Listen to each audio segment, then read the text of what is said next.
my restless dreams, I see that town. Silent Hill. I got a letter. The name on the envelope said Mary. You promised you'd take me there again someday. Couldn't possibly be true. But you never did. That's what I keep telling myself. So, I wait. Wrapped in my cocoon of pain and loneliness. Mary died of that damn disease 3 years ago. So then why am I looking for her? James, you made me happy.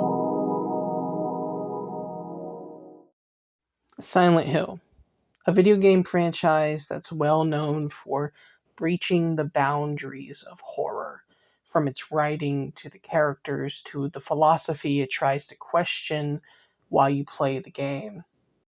It's one of those horror franchises you can't stop thinking about, and I know that it's not going to get out of my mind anytime soon.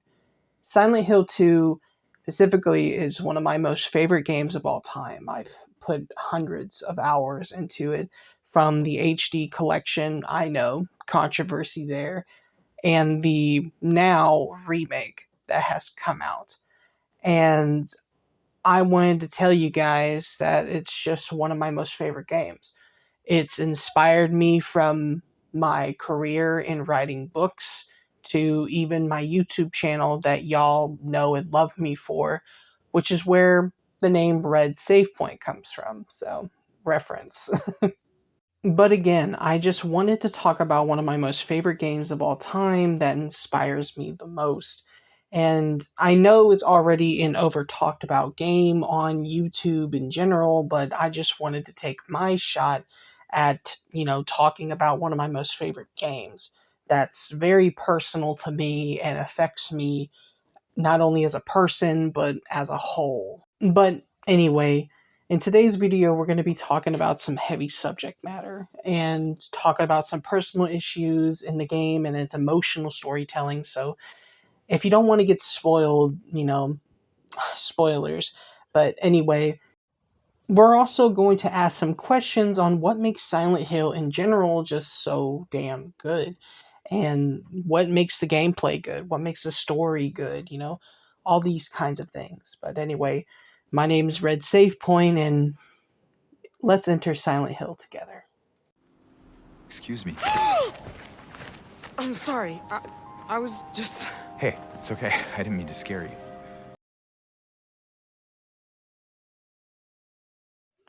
Silent Hill's world is depressing, grieving, and outright bleeding for attention that makes you want to pay attention to its narrative. It's a narrative that really sucks you in once you get a hold of it right.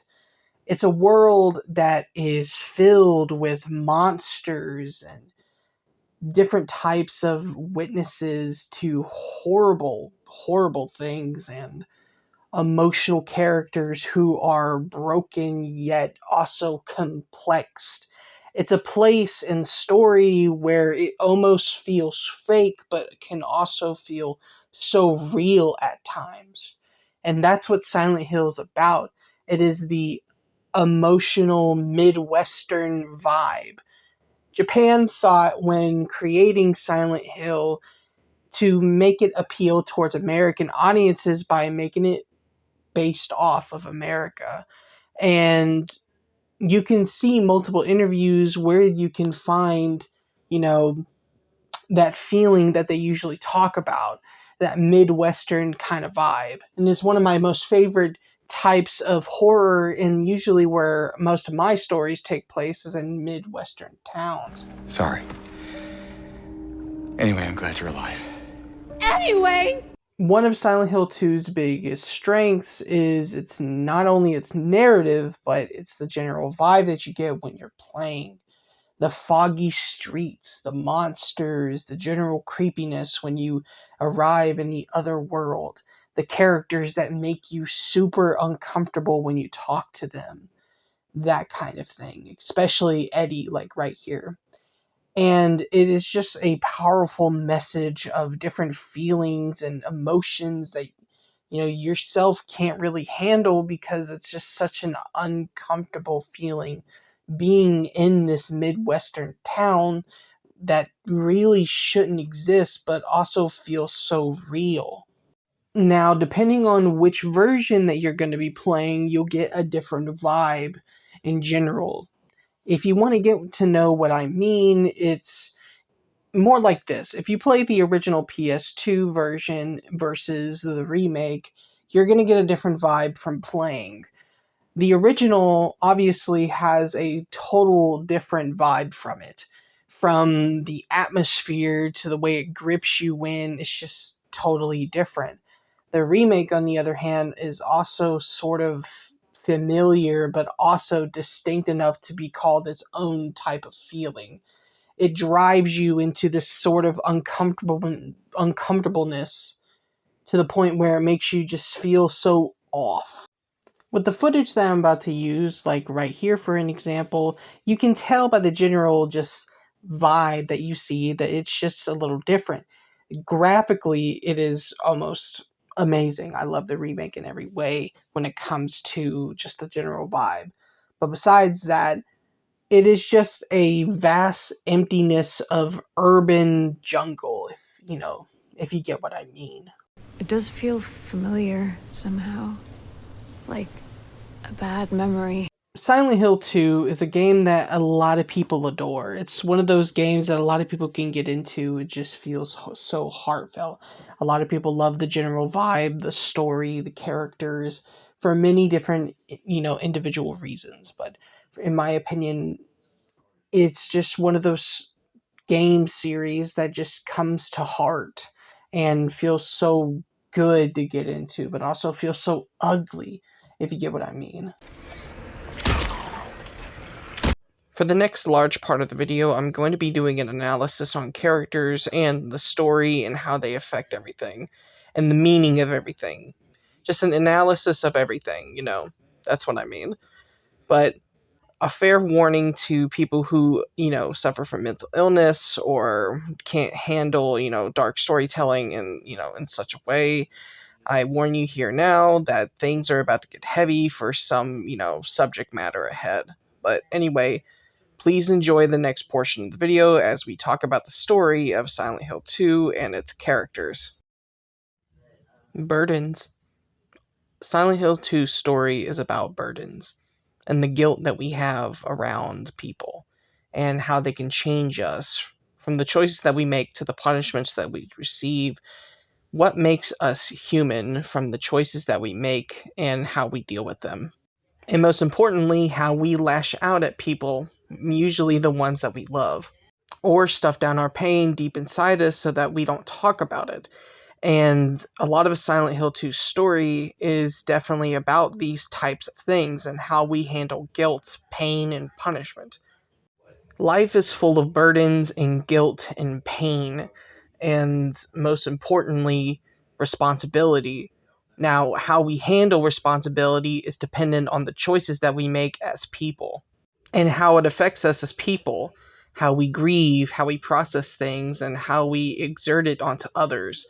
Silent Hill 2's story is full of these moments of depression and just issues that most people have to deal with on an everyday basis. Silent Hill is a town that is filled with troubled history that people go through trial and error to get through. Filled with supernatural powers that make everything just feel like a curiosity. Silent Hill is a town that draws in people with a troubled past to face their inner demons. But everybody sees everything different in Silent Hill. For instance, Laura is pure of heart. She doesn't see monsters or anything else because she has no guilt. But for people who have a troubled past or suffering from inner demons must confront it because the town will manifest it within their eyes, and only those people can see what they are facing. The three characters that we're going to be talking about today deal with their own grief and their own inner demons in each different way. And the first one that we're going to be talking about is actually interesting, and that is Eddie. Eddie is a man who is in his early 20s who has been bullied for his appearance his entire life. Combining that with the low intelligence that he suffers, it's easy to see how he has dealt with that. Now, bullying is something that we all left behind after we got out of school, but for Eddie, it was a different process. He still held on to that grief years later after graduating high school. And the one person that was bullying him the most was actually a football star at his local high school. And when he had enough, he took his father's revolver and shot his dog. And after the football player found out, he shot the football player in the knee and made him permanently crippled for the rest of his life so he can't play football. And the one thing that he always does is actually put the blame on others for his anger and grief. I'm going to go ahead and show a scene that shows an example of what I mean. Do you know what it does to you, James?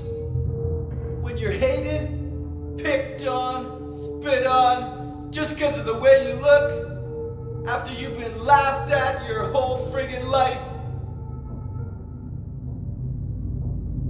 That's why I ran away after I killed the dog. Ran away like a scared little girl. Yeah, I killed that dog. It was fun. It tried to chew its own guts out. Finally died all curled up in a ball. Then he came after me. I shot him too, right in the leg. He cried more than the dog.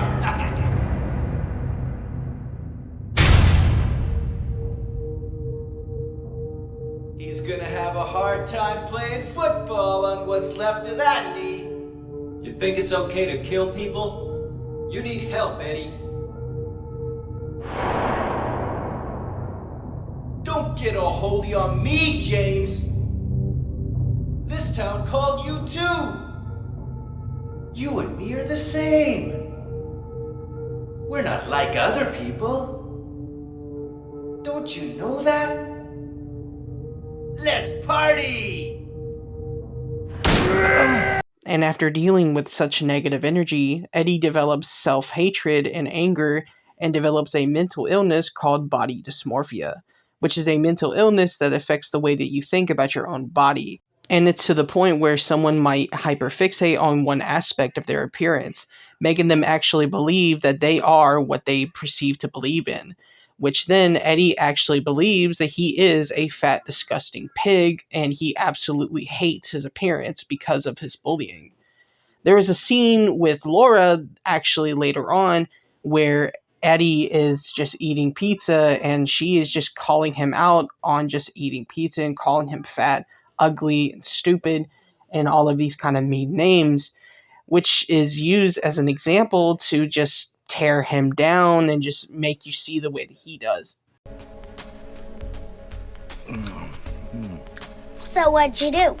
Robbery? Murder? Nah, nothing like that. Huh! You're just a gutless fatso. What'd you have to say that for? I thought you said the cops were after you. No, I just ran because I was scared. I don't know what the cops are doing. But if you did something bad, why don't you just say you're sorry? Well, I guess I run away a lot too. It's no good. They wouldn't listen. Nobody will ever forgive me. Another part of his mental illness is actually seeing people as corpses. Later on, he gains no sympathy for anybody living, and he says that no matter what, we are all corpses. And later on, he also tells us how easy it is to kill a person.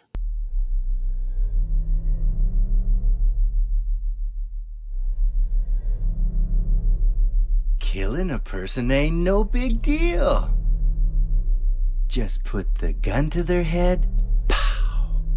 Eddie, what are you doing? What does it look like? He always busted my balls.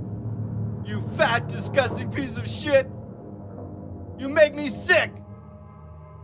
Fat ass, you're nothing but a waste of skin. You're so ugly, even your mama don't love you. Well, maybe he was right. Maybe I am nothing but a fat, disgusting piece of shit. But you know what? It doesn't matter if you're smart, dumb, ugly, pretty. It's all the same once you're dead. And the corpse can't laugh.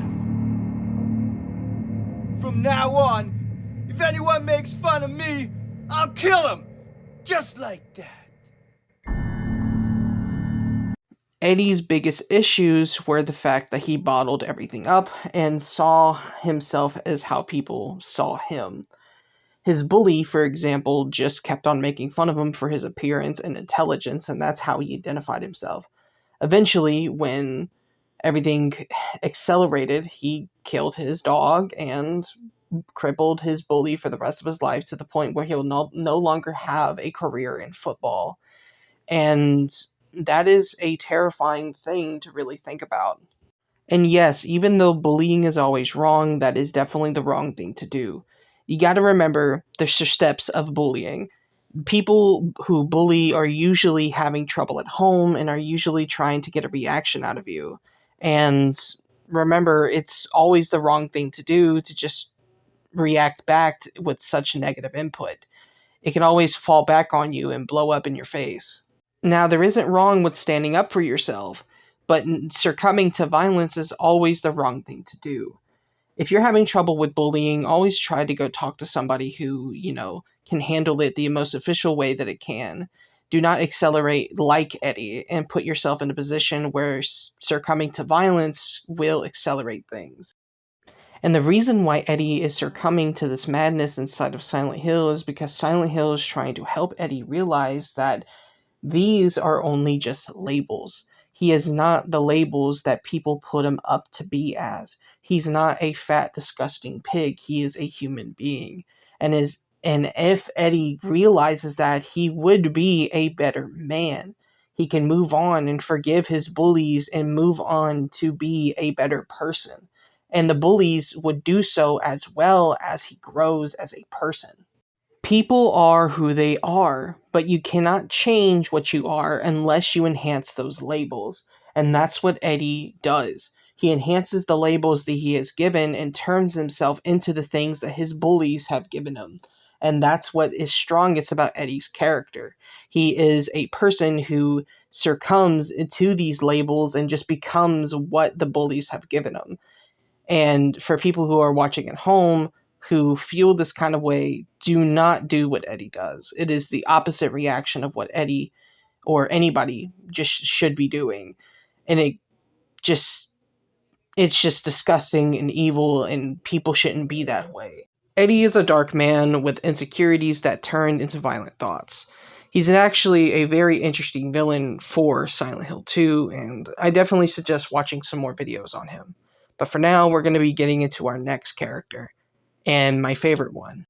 When we meet Angela, she is a 19-year-old woman who has suffered from a lot of trauma, personal issues, and deep overthinking of certain events. And the reason why she is like this is because she was sexually abused by her brother and her father for a very big portion of her life.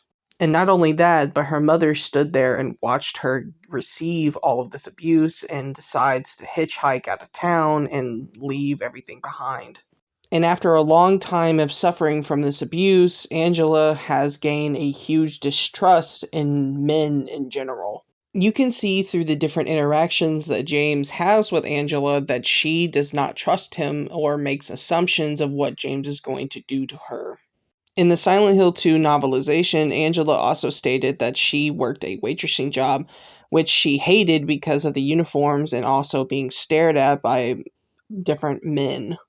Which means that with all the trauma that she has suffered, she sees all men as her father and brother. Which is truly heartbreaking, which means that no matter what, even if she wanted a normal relationship, it's going to be hard for her to even be able to do that due to the trauma that she suffered from her father and brother. And that means, by all accounts, that her psyche is heavily damaged to the point where she lives in almost every waking moment in fear of the other gender. And that is so heartbreaking. It is just really sad. And a person can only endure so much abuse before everything blows up. And Angela runs away from home before the events of Silent Hill. And then her father eventually found her and continued this abuse. And then sometime later, Angela blew up and killed her father and her brother. And being too scared of the consequences, she fled the scene and eventually ran away, which the road she took eventually goes to Silent Hill, which our story, takes place in. So, what is Silent Hill trying to drive inside of Angela's head? Well, first off, she feels guilty for everything that she does. And so Silent Hill is trying to drive the message that she shouldn't feel guilty. She acted in self defense. And in all accounts, her coming out of that situation was extremely lucky. A lot of people don't get those kind of chances. And the topic about abusers needing to die for the stuff that they have done is still a very big, heavy subject. We've been talking about it for centuries, especially on the internet. People on the internet like to oversaturate different situations, and eventually everything leads to just kill that person, But it's still a heavy subject matter to talk about, and it isn't as easy as people suggest it is. For me, I think it just depends on the situation. And to assume that you need to just give it a fair trial or error. Now, murder is very much a bad thing, but it also deducts into what you should do, if that makes sense. But with all the questions that we are facing while discussing this topic is why Angela's character is so good and so well written. It's a subject matter that is so heavy to talk about, and it is just excellent to discuss about it, if that kind of makes sense. And it is just so beautifully well written, and honestly, I love Angela's character. It's a very big, heavy, just subject matter. Sure, it's depressing, but it's just the real life implications and just everything. Her character goes through a lot in Silent Hill, and it is up to us, the player, to view what, we have to just discuss about, if that kind of makes sense. I don't know, it's something real heavy to talk about. Again, Angela is a broken soul, and Silent Hill is just trying to show her that what she is experiencing and what she is doing is just something that she shouldn't have been ashamed of. She defended herself and wanted to just get out of a bad situation. And looking her mom, which is also a big thing, is something that she just wants. She wants a simple parent. She wants, a normal life. She wants to be normal, and she wants the warmth of an actual parent that never did anything wrong to her to just be in her life. And it is just horrific, and the implications of everything is just horrible. I love Angela. She is my favorite Silent Hill 2 character, and everything about her just screams just trauma. And it's something that I can deeply relate to, especially, you know, with everything that goes on. A lot of people can relate to her. And if you're suffering from, similar to trauma, I definitely say seek help and do what you got to do. Okay? And I love you if that makes you feel better. I'm sorry. It's something very personal to me. But after what we learned from these two characters, it's time to talk about our main lead and what he has done and why he is in Silent Hill. Which, spoilers, if you didn't already know, it's James Sunderland. So let's go ahead and get ready to discuss why James is inside Silent Hill. I think all of you are particularly familiar with James's story. But as you know, James was married to a woman named Mary, who was suffering from a life threatening disease that was killing her slowly. She was suffering from lots of wounds all over her body, and her mental state was decreasing so much because she was so afraid of what was inevitably was going to happen. Which was different for her because she was a very kind and loving person. But then at the end of everything, James decides to murder Mary. And when we meet him in the first part of the story, he's in a huge state of denial that she has died. He then puts his wife in the back of a trunk and decides to drive off to parts unknown, which eventually leads him to Silent Hill, which then he suffers from elaborate fantasies of his own creation to punish him for his murder. From over-sexualized mannequins and nurses that represent his deep sexual desires after Mary was crippled, to an executioner that wants to punish him for everything that he has done because he wishes to punish himself. And with all these creatures punishing James for what he has done, there is only one creature that's absolutely more terrifying than the rest. And that is Maria. Maria is everything that James wanted from his wife when she was sick. From the way that she dresses to the way that she talks to James by overly flirting with her, she also punishes James in several different ways. And even with all the sweet talking, just like with Pyramid Head, Maria is there to remind James on why he is being punished. It's a long journey inside of Silent Hill until James eventually finds out what he has done. And unlike the rest of the players inside this game, James is far less deserving of sympathy. Because Mary was going through a life-threatening disease that made her bedridden. And even though she was angry, bitter, and frustrating to deal with, that doesn't mean you as a person should be able to survive or judge that person, because what they're going through is way worse than what you're feeling. It also means that you cannot justify murdering that person over everything that they have said. And it's something that James even admits in the story, that he just wanted to kill her because he could not take it anymore. Because even if you imply that he put her down because he couldn't see his wife in pain anymore, still implies that he was only doing it for his own wants and needs. And you gotta remember one thing. The only person who is in charge with the rest of their life in this matter is not James. It's Mary. It's Mary's life. Mary has the ability to choose what she wanted to do with the rest of her life, and she was guaranteed to die. While yes, understanding that what James was going through at the time was horrible for the situation, it does not give James the ability to control the situation.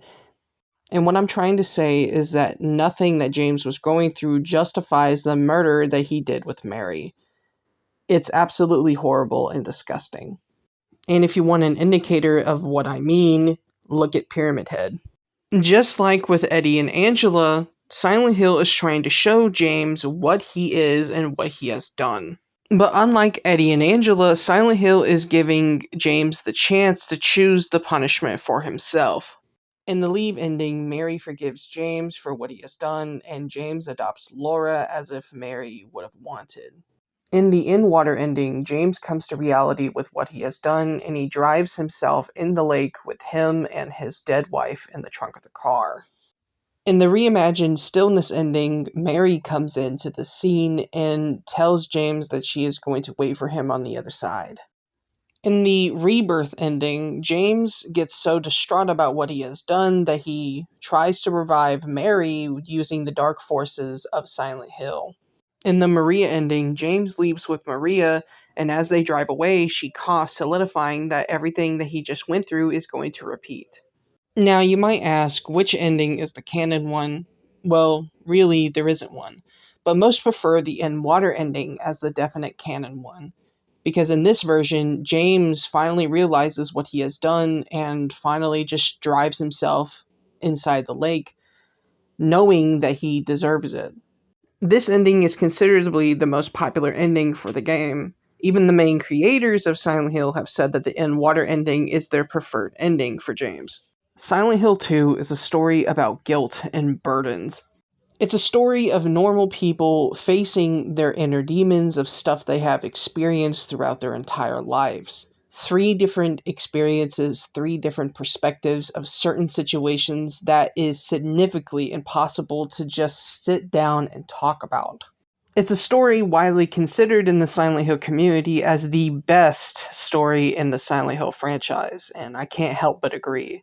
But if you want my preference, I much prefer Silent Hill 3, but Silent Hill 2 still has my most favorite, place in the series. If you haven't yet, please go play it. It's one of the best games ever made and one of the best survival horror games ever put on this earth, and I definitely recommend it. If you guys want, I am planning on doing more Silent Hill retrospectives as part of the channel. And I can't wait to show you guys what I like to talk about more within the series. The next game I should be talking about is the first game. And I know it's a weird way to like jump ahead because I went ahead and talked about the second game first, but you know, everyone talks about the second game first in a way, but I wanted to go ahead and get my favorite game in the series out of the way. For now, thank you for watching the video. It means the world to me that people like you can watch my content and watch me just ramble about my favorite games. And Silent Hill 2 definitely deserves it. Now, if you're already watching the Silent Hill 1 retrospective, hi, it's Raymond, aka Red Save Point. I love all of you, and I hope that you have a great and terrific day. Oh, and before you go, please like and subscribe. It really helps a lot, especially with a small channel like mine. And with that, goodbye, my subscribers, and welcome to Silent Hill as a whole. I hope you enjoy your stay. Oh, don't worry, James. Charlie and I here will help you find your wife and you'll be smiling forever! I killed her, Pim. Pim, we need to get the fuck out of here now. Piglet, dear, did something happen to you after we got separated in that long hallway? Are you confusing me with someone else? You were always so forgetful. Remember that time in the 100-acre wood? Pooh Bear. You said you took everything, but you forgot that honey jar we hid. I wonder if it's still there. How do you know about that? Aren't you Pooh Bear?